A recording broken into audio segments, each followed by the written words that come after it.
de la novela Silicona 5.0 de Jorge Mahfoud. 1. Del otro lado, hasta que su cuerpo dijo basta.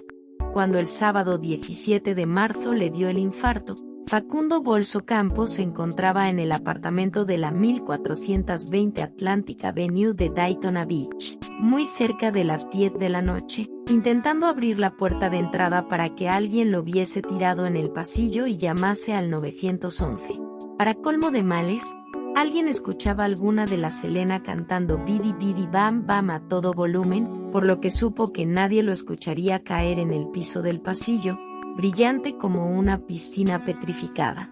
Ni Silvana, por supuesto, que en ese momento estaba en la cocina, en una caja, en posición fetal, inmóvil y con los ojos abiertos, como si fueran sus ojos, pero sin poder escuchar.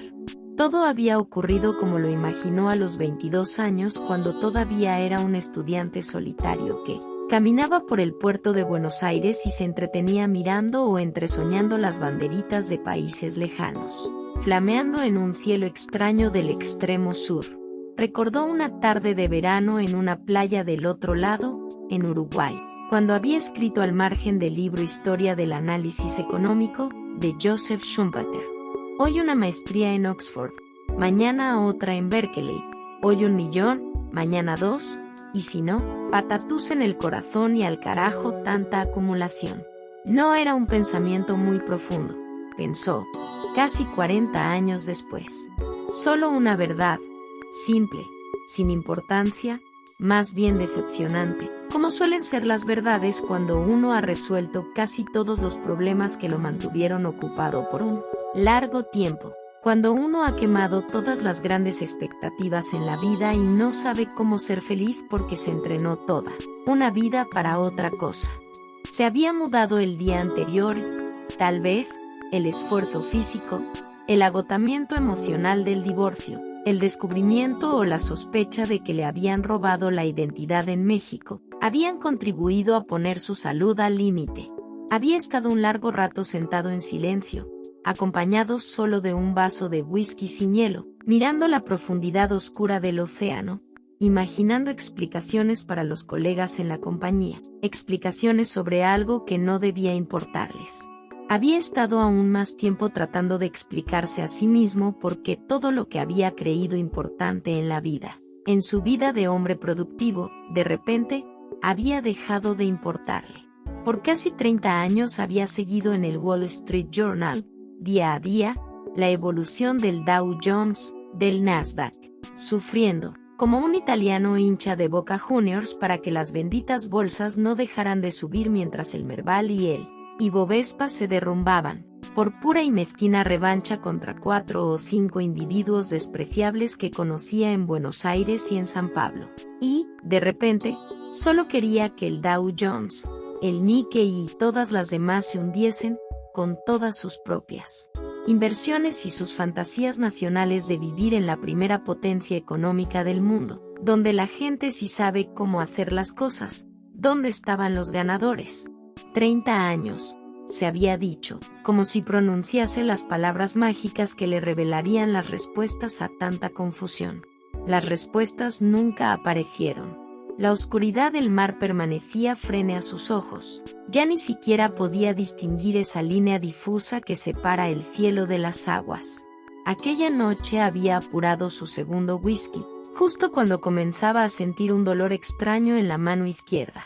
Se había quitado el reloj. Había intentado ignorar la incomodidad, pero el mismo miedo a estar por caer en un abismo lo había hecho sentir aún peor. Se frotó la mano que no respondía, como cuando uno se despierta en la noche con un brazo muerto y le cuesta entender que la sangre no había estado circulando correctamente. No era raro que la red se rompiese por el lado de las cuerdas más débiles, pensó un día después, en el hospital. Su padre también había terminado sus días con problemas de corazón. Los Walls eran débiles del corazón. El Tata José, como lo llamaban sus sobrinas cuando apenas habían aprendido a balbucear algunas palabras, había muerto 1 año después de su primer infarto. Facundo calculó, su padre tenía 77 años. 18 años más que él, aunque con 59 la diferencia es mucho menor de lo que uno quiere imaginar. Tal vez la medicina había avanzado mucho desde entonces, pero su padre había llevado una vida con menos estrés. Su madre, ahora que lo pensaba, no estaba seguro de que se había muerto su madre. Había escuchado algo de insuficiencia respiratoria, algo de una pulmonía, pero nunca se había preguntado por qué su madre, aquel día, había estado caminando en la playa en pleno invierno, bajo la lluvia. ¿Había discutido con su padre? ¿Qué historia había detrás de aquel momento dramático que él, su hijo, no había interrogado hasta ese mismo momento, cuando la muerte vino a visitarlo y ya no quedaban testigos vivos, aparte de fragmentos sueltos de una realidad que de a poco seguía hundiéndose en la profundidad del pasado?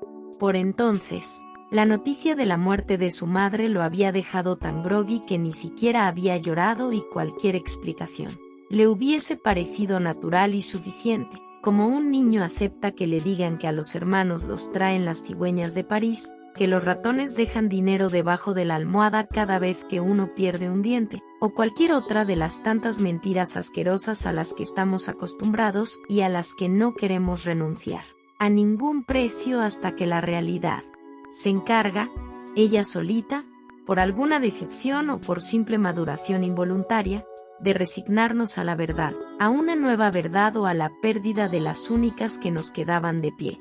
Apenas recordaba a su madre de vuelta a la casa, casi obligada por su esposo, enojado, secándole la cabeza con una toalla, esa cabeza indefensa, ese rostro dolorido que él amaba tanto, cubriéndole con un acolchado azul en su cama, llevándole un té caliente a la cama, y unos pocos días después la ambulancia llevándola al hospital de donde salió en una camilla cubierta por una sábana blanca rumbo a la sala velatoria.